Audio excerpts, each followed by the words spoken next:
You might have heard we are now recording. Thank you again, all of you, so much for being here. I guess just to quickly start off, my name is Kira Vaughn. I am the Substance Use Prevention Coordinator for the City of Somerville Prevention Services team within Health and Human Services. Thank you all so much for being here. I also want to just give my two fellow panelists a moment to also introduce themselves. If Marnie and Lucy, you want to go ahead and introduce yourselves. Hi, everybody. I am Dr. Marnie Chanoff, and I'm a psychiatrist, and I am affiliated with McLean Hospital and have an office in Cambridge, and I'm thrilled to be here as part of the community tonight. Thank you so much. And Lucy? Hi, everyone. Good evening. My name is Luciana Quintanilla. I am a social worker at the Health and Human Services Department with the City of Somerville.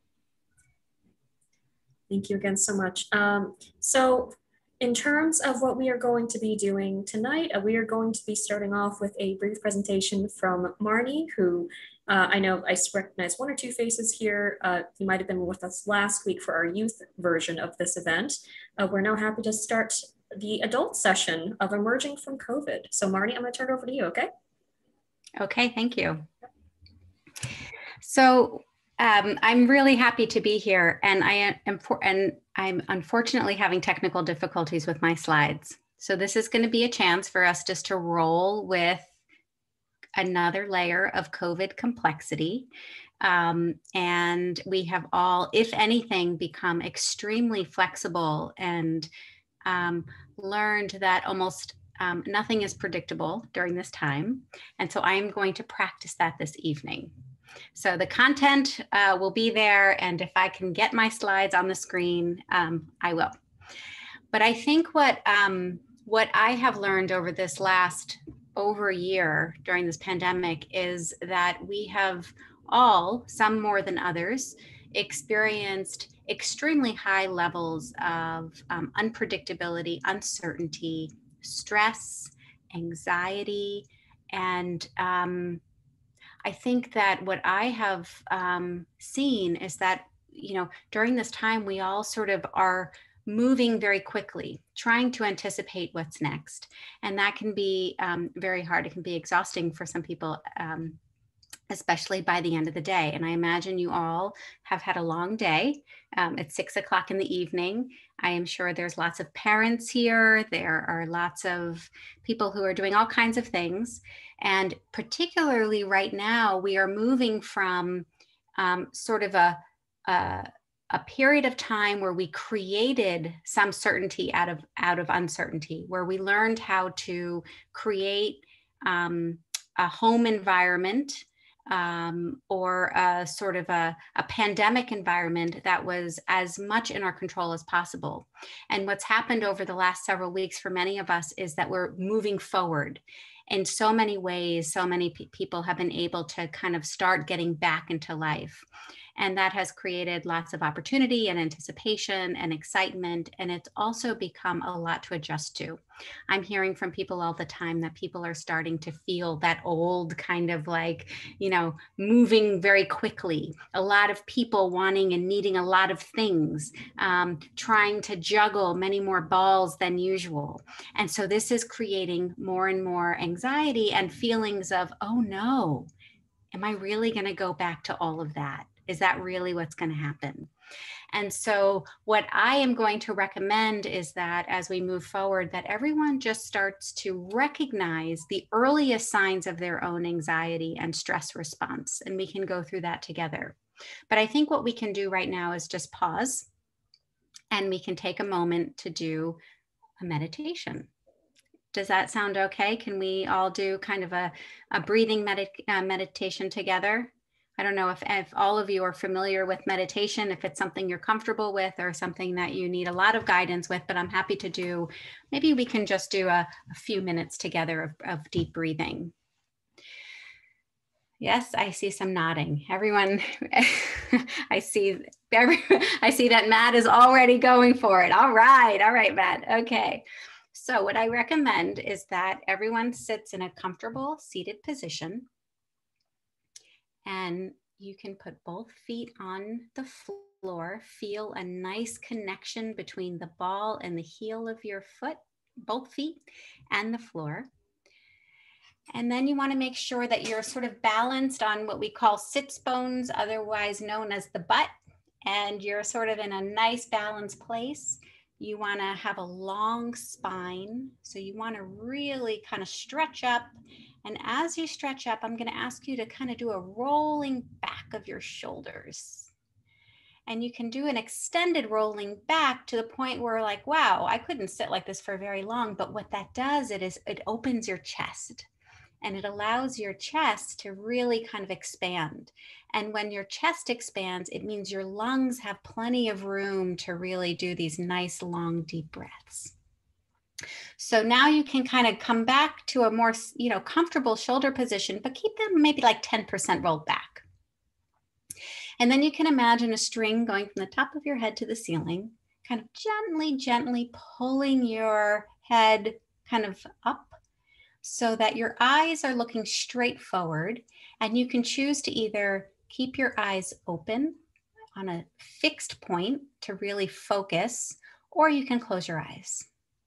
And now you can take your palms and either rest them comfortably on your legs, on your thighs, or you can play with how it feels like to open your palms and really feel the kind of air, the cool air, kind of moving along your palms. And then you can play with the difference. One feels very kind of warm and secure, and the other is a little more open. Both are very nice, and you can decide what feels best for you right now.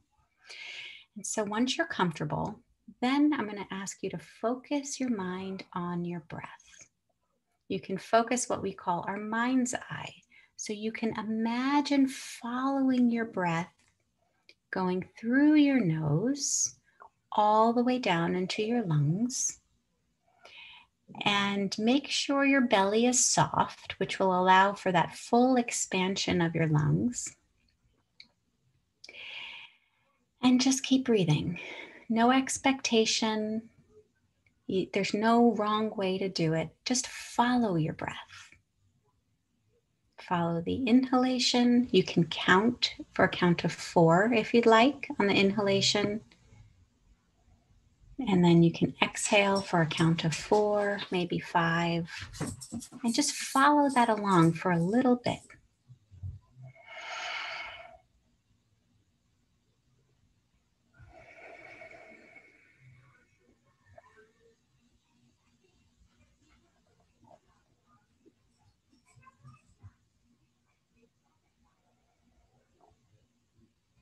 Notice what's coming up for you. Notice if you're judging yourself, if you're feeling silly, if you're feeling like you just can't quite get it right. Notice if this is just extremely uncomfortable. Maybe it feels wonderful. Whatever. It doesn't matter. The point is just to take this time to notice. If it helps you focus, you can add some sound to your breath. You can breathe in. You can even breathe out with a little sound that might help focus yourself too.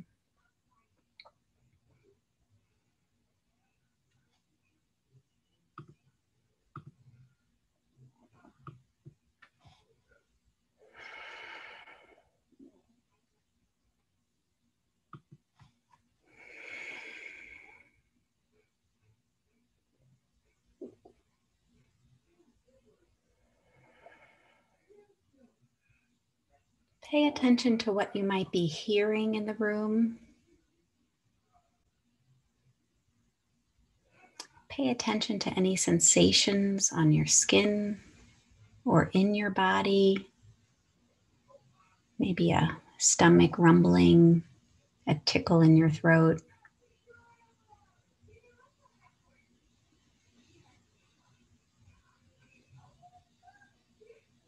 And pay attention to what you might be feeling.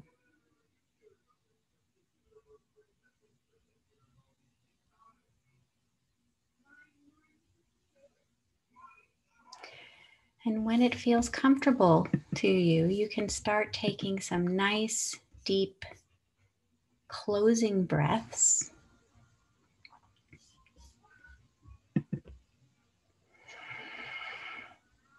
And you can kind of seal that feeling in And remember how good it feels, or maybe not so good, and that's okay too. And file it away. We'll come back to it. When you're ready, you can open your eyes. You can come back to your screen. And if any of you feel comfortable, maybe we can use the chat function, or you can unmute yourself. And I'd love to hear what you noticed or how that felt. Good or bad, beautiful, ugly, it doesn't matter, whatever you feel like sharing. I'd love to hear a little bit about the experience.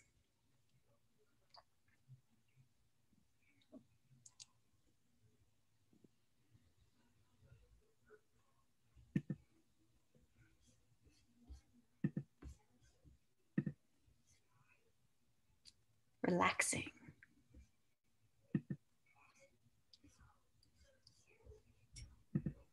I realized my shoulders are very tight. But that felt good to stretch out the chest muscles and the shoulder muscles. Mm-hmm. Grounding. Another grounding. Very nice. First time to center myself all day. Yeah, isn't that amazing? And I'm sure you've been at it for maybe 10 hours straight, right? I think I have been. And yet this is the first time. So interesting to recognize that, right? Maybe this is the first time you've centered yourself all year. I doubt it, but maybe it's possible. So as we're going to talk about this, and I think I'm going to just go with it because my computer is telling me it's tired. It's not cooperating with me, but I think that's okay. It's okay. It's going to be fine.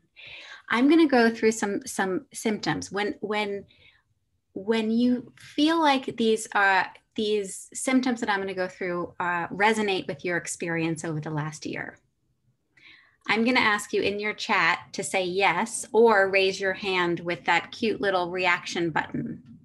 Okay. So we're going to go through some symptoms of the body. These are symptoms of stress, worry, and anxiety. Okay. Listen carefully.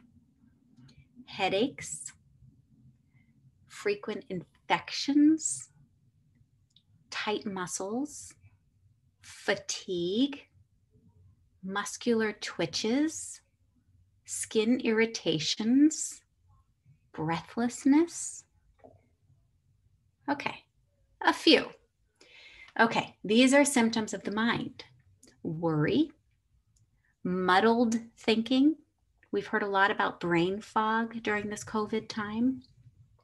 Impaired judgment, nightmares, negativity, and indecision. Okay. And then we're going to go to behaviors. Accident prone, loss of appetite, loss of sex drive, drinking more, insomnia, restlessness, smoking more. Emotions, loss of confidence, irritability, depression, apathy, alienation, apprehension. I love everyone's facial expressions. This is actually fun.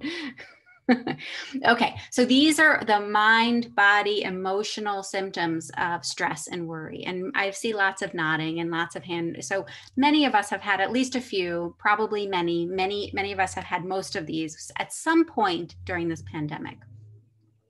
The good news is that we actually have the ability to take control over some of this. Now it's really important to figure out how much of this is in your control and when it's important to ask for help. But we're going to sort of go through something. We're going to go back to that meditation we just did, because that meditation is actually you communicating with yourself and taking some ownership and control over your nervous system. So our nervous system is working all the time in the background. As we're going through our day, as we're in the car, as we're at work, as we're parenting, as we're doing all of the things we do, our nervous system is working in the background, quietly and silently, all the time. And there are two arms to your nervous system. You have the fight or flight, otherwise known as the sympathetic nervous system, and you have the rest and digest, otherwise known as the parasympathetic nervous system. So your rest and digest and your fight or flight are constantly talking to each other and trying to find some balance. But when there's a global pandemic, your fight or flight is going to take over for good reasons. It's going to help you, especially in the beginning. It's going to help you focus. It's going to help you plan. It's going to help you strategize. It's going to help you figure out how to keep yourself and your family safe. It's going to figure out how to keep your community safe. It's going to figure out how to help you activate on behalf of your loved ones. All of those things are adaptive. And our bodies are very well equipped to deal with that. That's how we're designed. We've evolved to do this so beautifully. The problem is when this goes on for a long period of time, we move from acute stress to chronic stress. The body is not so good at dealing with chronic stress. It goes into overdrive. And when it goes for too long, it starts becoming depleted and it starts breaking down. We're supposed to be able to run from a tiger, but we're not supposed to be able to run from, many, many tigers over many, many months. We need to rest. We need to relax. We need to ground. So that exercise we just did is a way for us to ground. And you guys already called that, right? It's a way for us to bring our rest and digest or parasympathetic nervous system back online. And there's a term for this called the relaxation response. And this was a term coined by actually someone local by the name of Herbert Benson.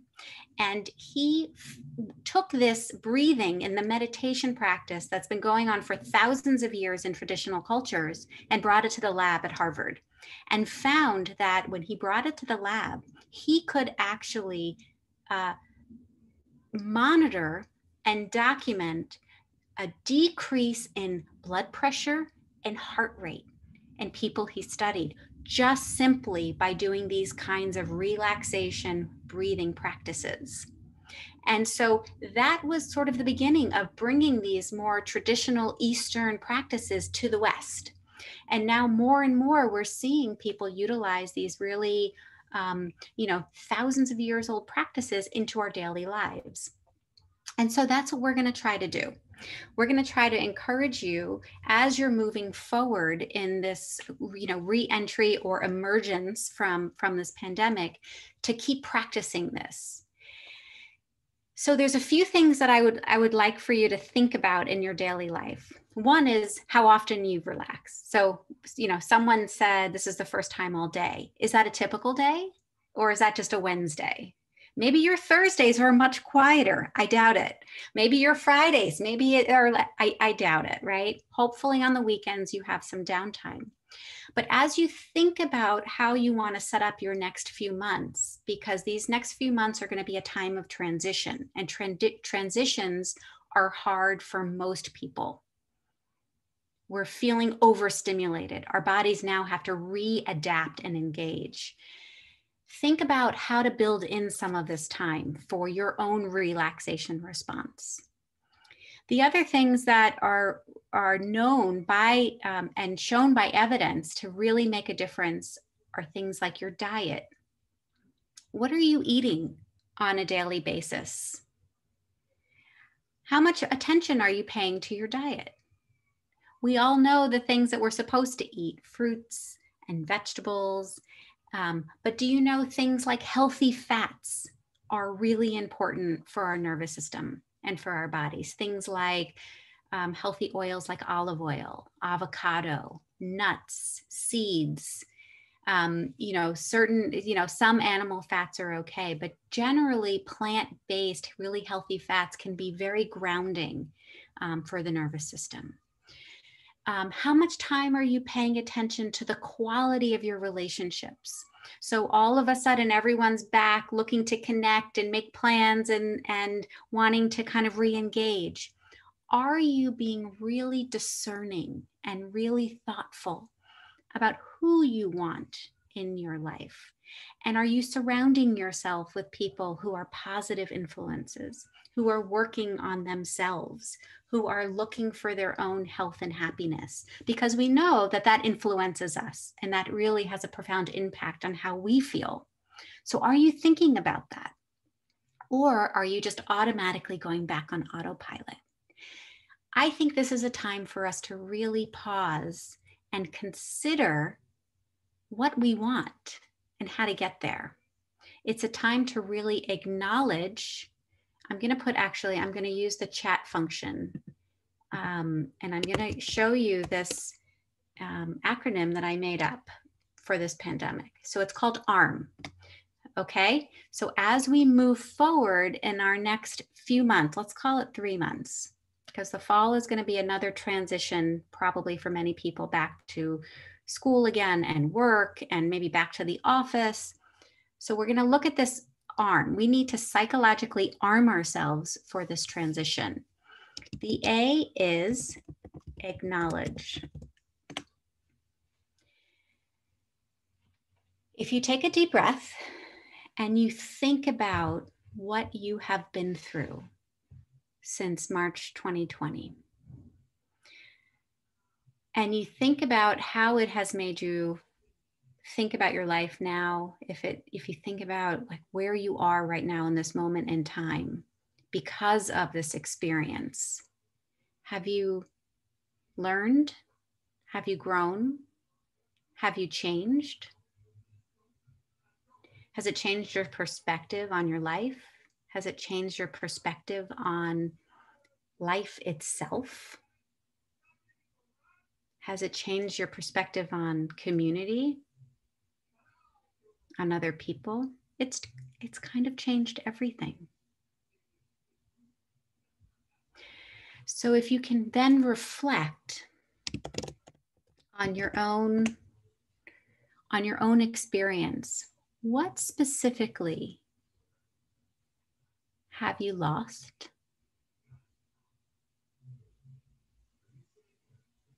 Who have you lost?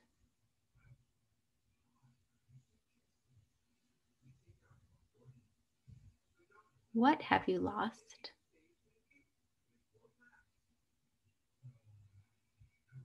What have you learned?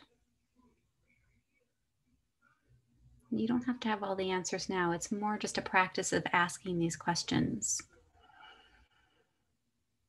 Are there any takeaways? Are there any reflections that are really meaningful? You know, in suffering, there's often a lot of meaning. In loss, we actually often find our own resilience. So in that respect, are you walking away perhaps with a better sense of your own resilience, or your community's resilience, Somerville's resilience, your colleagues' resilience? Are you walking away totally exhausted, depleted, and demoralized? And that's okay too. Whatever feelings you have, it's totally okay. But we're going to take that experience and we're going to think about how to make it meaningful. That's the M in ARM. It's time to hit the reset button on our lives. How do we take the trauma, the loss, the grief, the fear, and make it meaningful? This is a time. And this is, I think, our challenge, to really just not go back to autopilot and to really make it what we need it to be. And I would encourage you to think about things like, we already said diet and relationships. How about the quality of not just what you consume through food, how about media? How about what you consume through media? How about what you choose to bring into your home in terms of media, music, social media, TV? Because that is food for the brain and food for the spirit too, right? Are you thinking about that? Are you thinking about that for your families? Are you thinking about your own spiritual life? That's not something that all of us consider all the time. Some cultures, you know, spiritual life is a huge part of our everyday, and some not so much. But is this a time to consider, how do we fill our spirits up and practice the mind, body, spirit health? And is this a time to kind of reevaluate that? So these are all questions. I'm asking you a lot of questions to reflect on. You don't have to have all the answers. It might actually be a good time to think about bringing this out to each other. It could be a time for us to bring this into more of a discussion. Maybe there's a couple of things that came up that we want to look at closer together. I'd love to hear some of your own thoughts.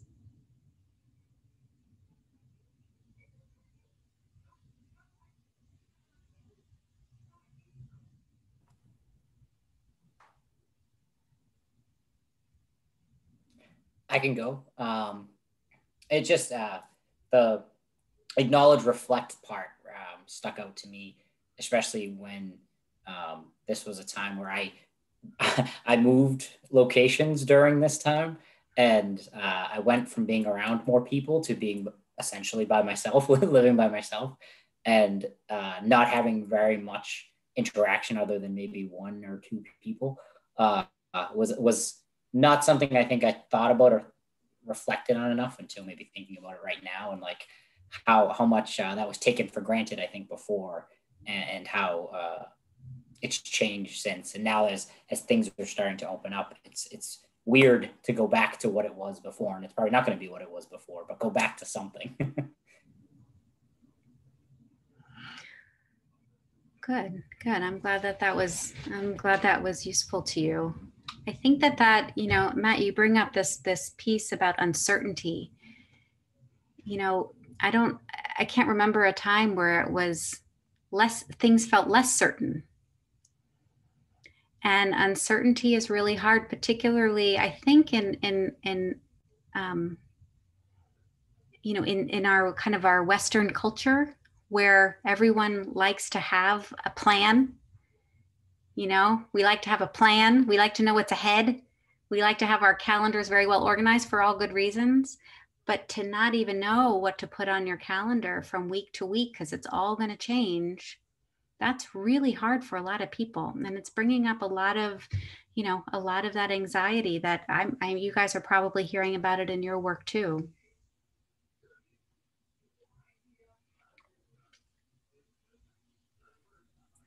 I can kind of speak a little bit more on that. When it comes to a lot of different things related to just the way that we operate in this country, I think another word that I associate with what you were just talking about, Marnie, is also control, and people feeling as though they have control over their lives and what is going on in their lives, what's going on in their workplaces or their relationships, or even just like their health, the personal hobby decisions that they get to make. No human being likes to have that sense of control abruptly taken away from them. And that loss of being able to make decisions, that loss of being able to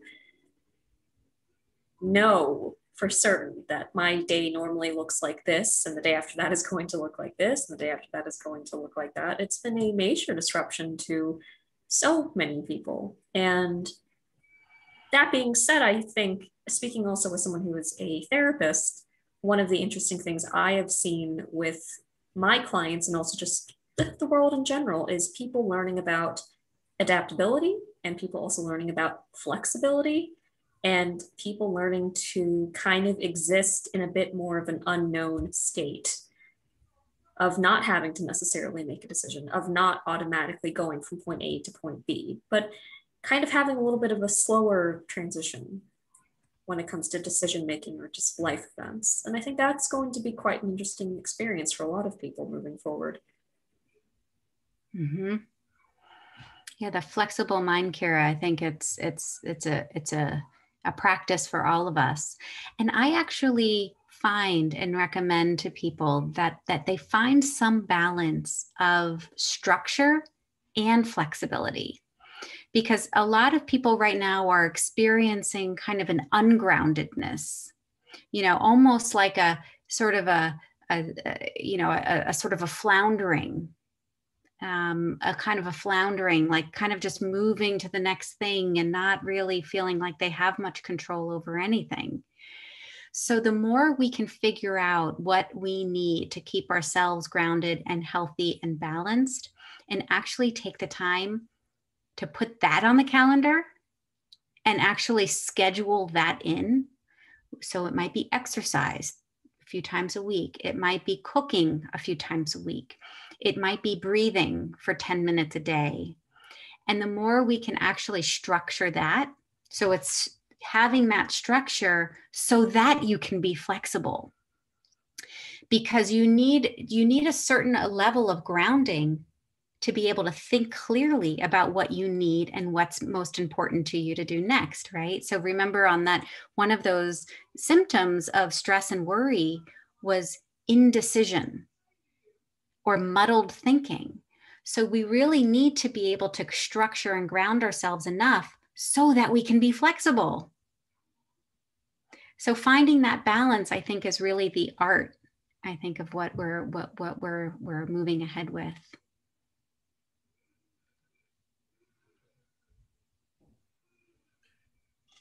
I'm just going to comment on one thing, and when you talk about making it meaningful, I think is a really great thing to remind ourselves. And the other thing that stuck out to me is that we have a chance to do a reset here, and I don't think that happens often. And I really think that we need to consider what does that mean for a lot of people. I think you did.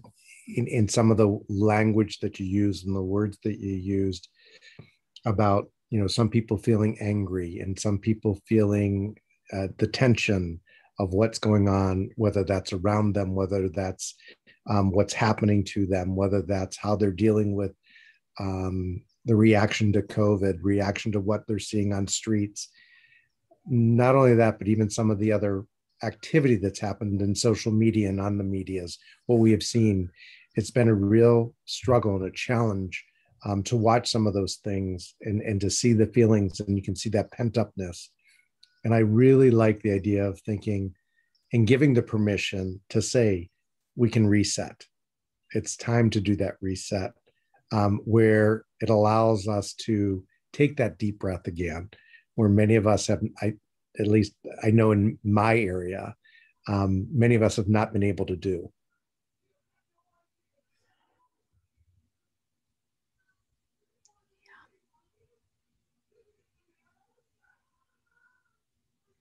So I'm glad this really resonates with you, Doug. I think the next step, I'm going to use another acronym.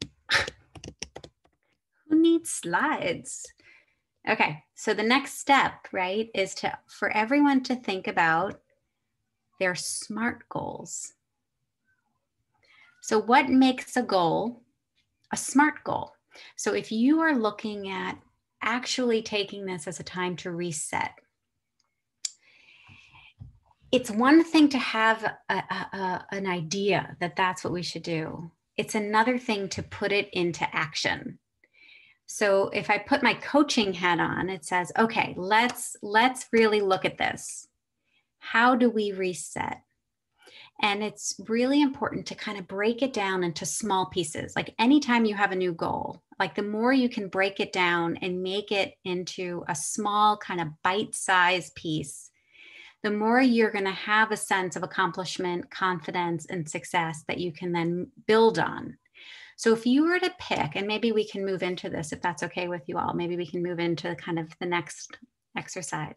If you were to think about one way in which you are looking to reset, whether that's in your personal or professional life or family life or friendships or whatever, it doesn't matter. You can think about it. And I encourage you to be specific. That's the S. Be specific with what that first thing is. And you can, if you want, you can close your eyes. It's a lot of pressure to be on Zoom and be reflective.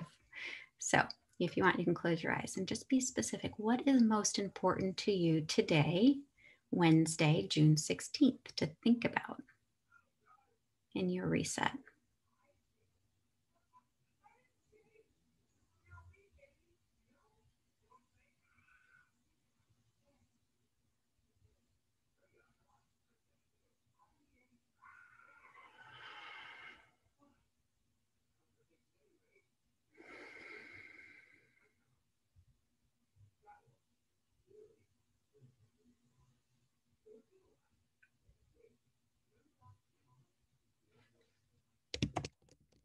Does anybody care to share? I know it's a lot of pressure and we're being recorded. You don't have to, but if you want to, you can. I'm going to give you just one quick, if anyone feels like it, you're more than welcome to. And if you don't, that's okay. Okay. So here's what we're going to do. In your own quiet way, maybe you have a piece of paper and a pen with you. Whatever your goal is, you're going to want to make sure that it is a measurable goal. It's achievable, and it is time-based. That is our SMART goal. So let's look.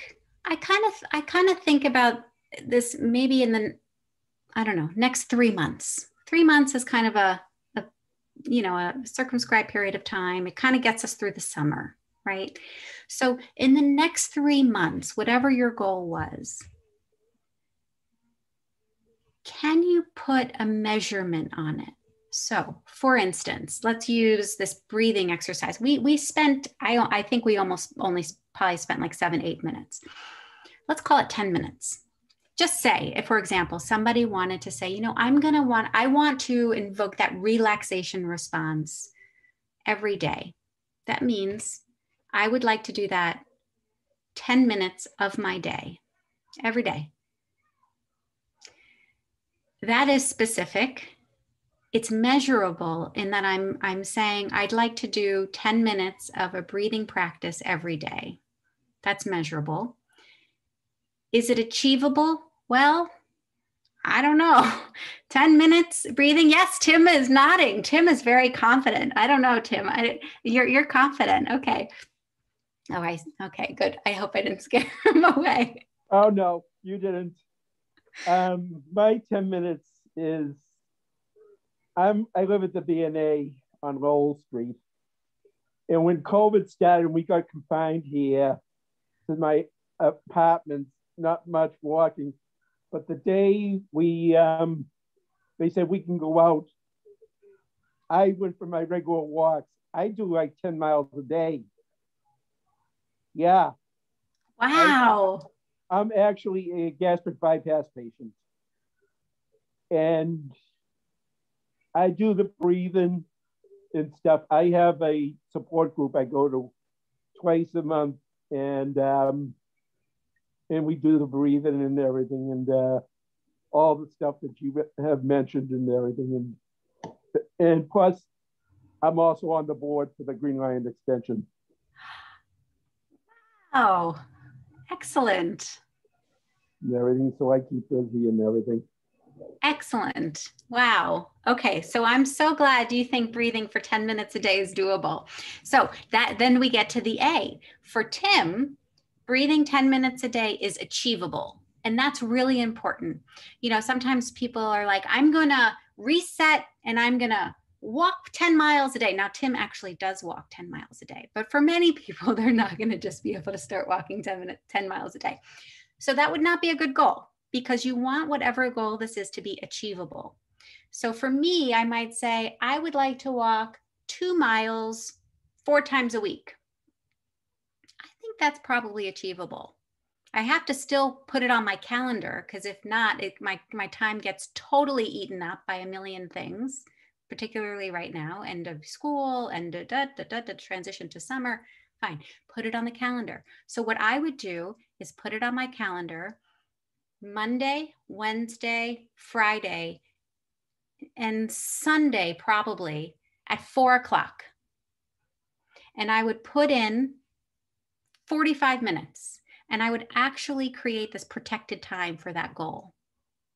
And that is my best way of making that happen in my life. Because if it's not on the calendar, it's just not going to happen. I'll put on my family calendar so everyone can see that I will be out walking at 4 o'clock Monday, Wednesday, right? But so that is the idea. So whatever this reset is for you, is it specific? Is it measurable? Is it achievable? Set yourself up for success. And then you can slowly keep building and setting more and more goals. You know, habits, we layer our habits on top of each other and we build and we build. Is it relevant? Is this goal enough of a reset for you? Is it aligned with what you think is most important to you? And then, of course, making it time-based. And then you check in and you say, how did I do? If I didn't reach my goal, fine. I just need to tweak it so that I can reach it. And then the other important thing about this is when you set this whole SMART goal up, I have one more question for you before you sign off on it for yourself. Here's the question. How confident are you that you can achieve this goal? So maybe if whatever your goal is, it doesn't matter, you don't have to share, but maybe you would share in the chat how confident you are. Are you 100% confident? Probably not, because then you're probably not being totally honest with yourself. Are you 50% confident? Are you 60% confident? Are you 80% confident?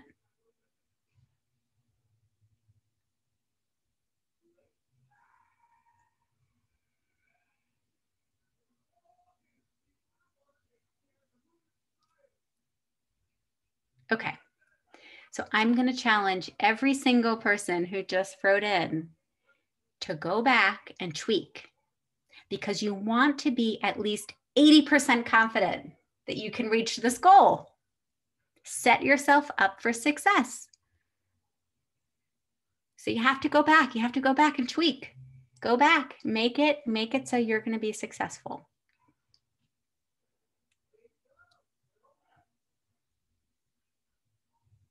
Wow, you really tweaked quickly, Lucy. Okay, good, good. Okay, we'll take it. 81's good. Okay, okay. Okay, good. So this is the practice. You get the idea. Thank you for being so engaged with it. This is the practice of a SMART goal, and you can apply this to anything in your life. This is such a great tool.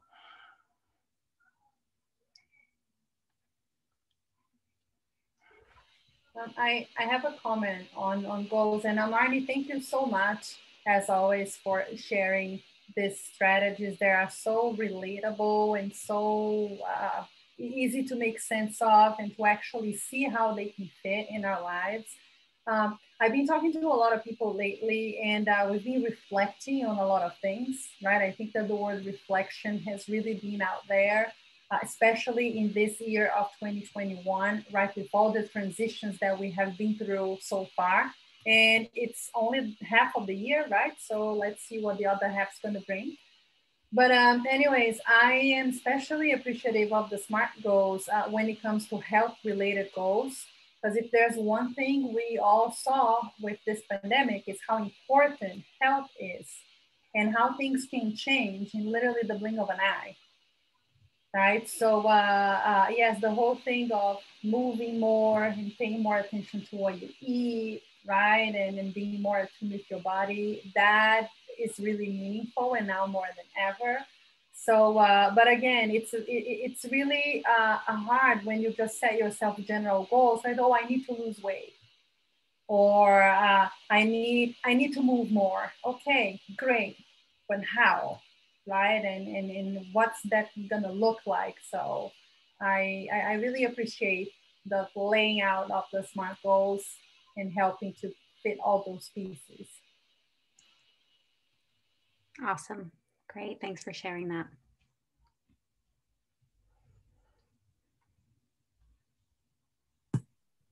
I also just wanted to keep an eye on the clock here. It's about 6:50. So I do want to leave us with a little bit of time for just kind of general audience questions, if there are any, or we could just continue this discussion if that's what people want. Marnie, again, thank you so much for that wonderful presentation. I know we all really, really enjoyed it. Just based on the vigorous head nodding and smiles that I saw on people's video screens throughout all of this and the great engagement in the chat. Anyone have a preference in terms of, again, continuing kind of with this form of discussion, or again, do we have any Somerville folks who are interested in chiming in with any questions for either Dr. Chanoff or myself or Lucy?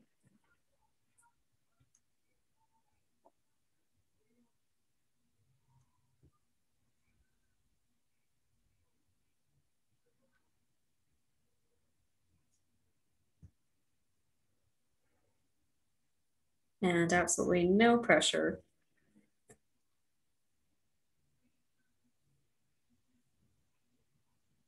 You know, Kira, one of the things that you brought into our last conversation with when we did our youth presentation was just kind of going through some of the resources in Somerville. Yeah. And I wonder if that, if there aren't questions right now, if that might be a nice thing to do too. Sure. Yeah. Absolutely. So resources obviously exist on a, actually, one moment, please. Quick question here in the chat.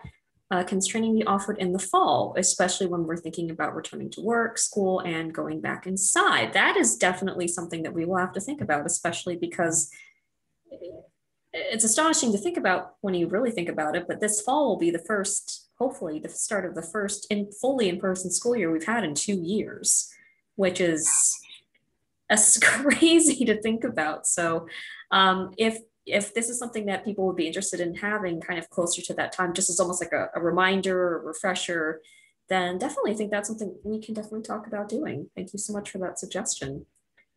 In the meantime, just to again kind of, Matt, yes? I had a question. Yeah. And it's something that I've been kind of experiencing, but I've heard a lot of people asking about too, is the actual literal version of emerging from COVID and some of the anxiety attached to going back out to the world. And should I wear a mask? Shouldn't I wear a mask? Some people are, some people aren't. And kind of how do you manage that, trying to really go back to, you know, grocery shopping or doing some things that you need to do, but not being able to control other people's behaviors. Shaking hands, right? Shaking hands. Yeah, that's a good one. Yeah. Right now. Like, so I guess I don't know really what my question is, but I guess it's more of just a commentary that, like, I think a lot of people, some of just like the logistics type of stuff that we haven't done for a while, that it's like, oh, now I go to the grocery store and like some people are wearing masks, some people aren't wearing masks. And like, how do I feel about that? And so Right. I've been hearing a lot about that. Yeah. So this is a time of, I would say, guidance with objectivity and science guiding the CDC recommendations, which then get trickle down to more local governments. And then we have to rely on our own subjectivity. Well, number one, how much do I trust these recommendations? And that varies a lot. I've heard from some people who trust them completely and other people who trust them not at all. So there's a certain amount of subjectivity layered on top of these guidelines, and that's okay. This is not a time for us to feel like we have to think any particular way. It's a time, I think, for us to allow ourselves to slowly move forward in whatever way that makes sense to us. It's okay to have a subjective layer on top of the science that's guiding us. That's okay.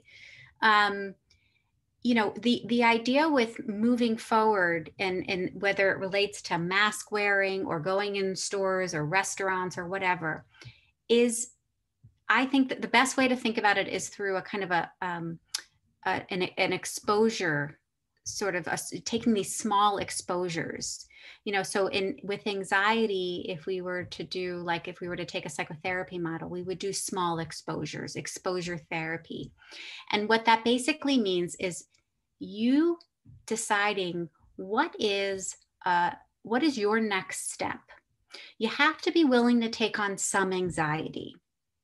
If you don't take on any anxiety, you're going to stay stuck. You're not going to move forward. You have to ask yourself, how much anxiety can I tolerate? What are my coping skills for the anxiety that will inevitably come up with this kind of transition? And you have to be willing to take on some. And that anxiety can actually guide you, but you don't want it to overpower you.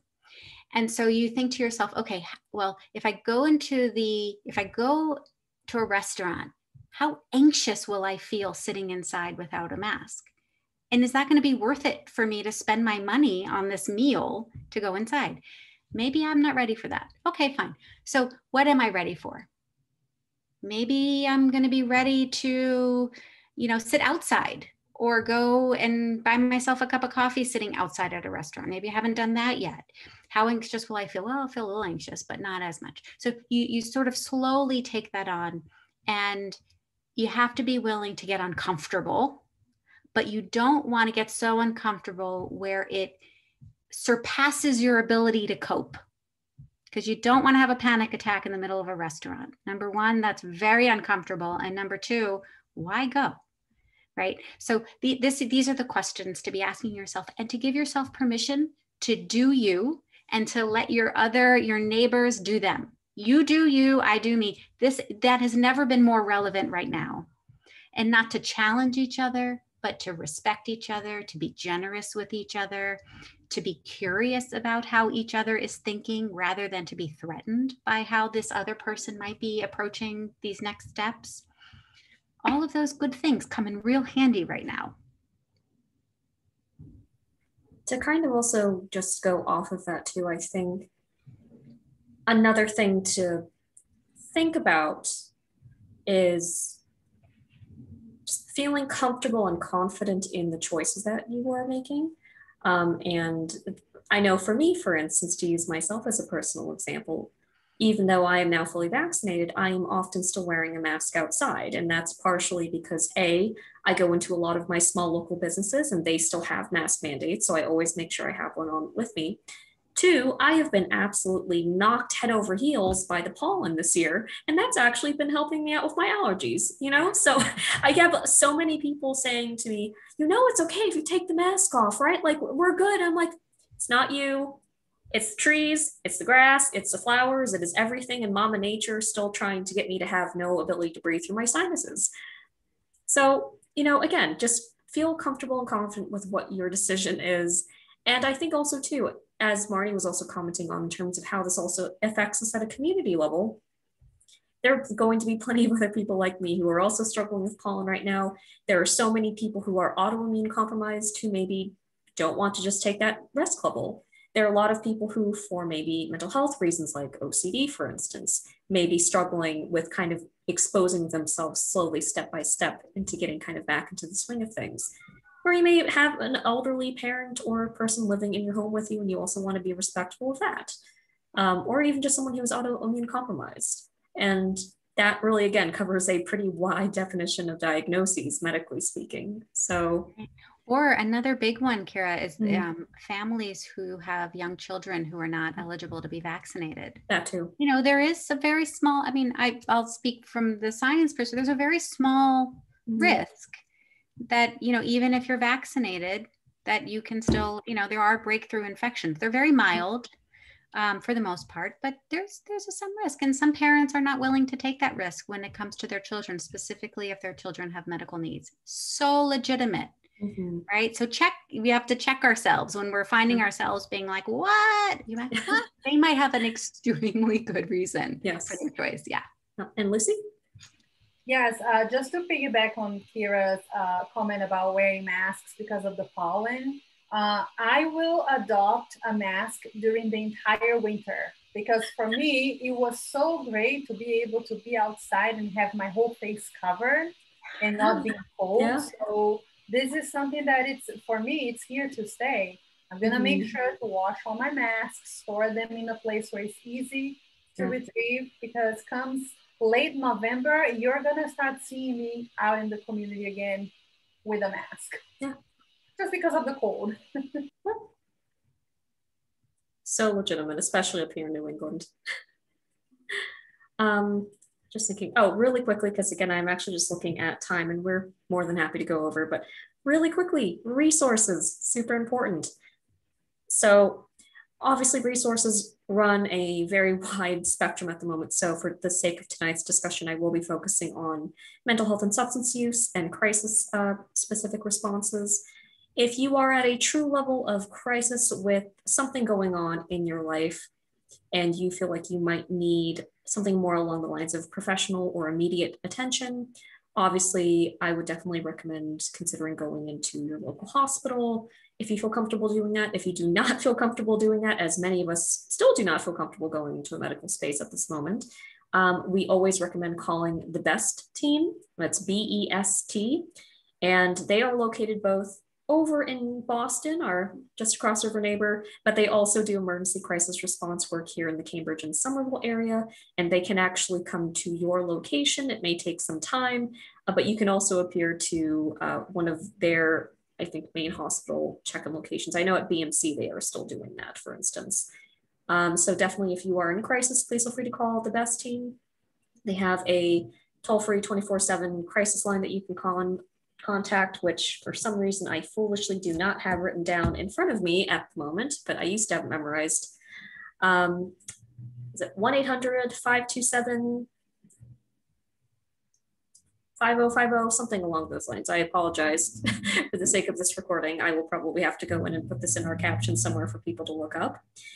In general, I would also say if you are looking for not necessarily professional advice, but if you're just kind of looking to just have a chance to talk to someone and maybe get an opinion on something, definitely you are always welcome to call us here at the Health and Human Services Department in the city of Somerville. We are here Monday through Friday. We're always happy to answer questions if need be. I think I would also encourage people, please feel free to check in with your primary care doctors. Please feel free to check in with your therapist if you have a therapist.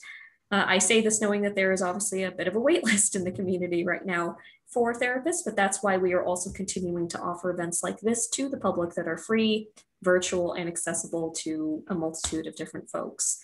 And thank you, Matt, for putting that number in. I was so wrong about that. That is 1-800-981-4357 for the BEST team. And I think in general, my final recommendation for in terms of resources right now would probably be more substance use specific. The Mass Helpline is still up and running and available to folks all across the state of Massachusetts.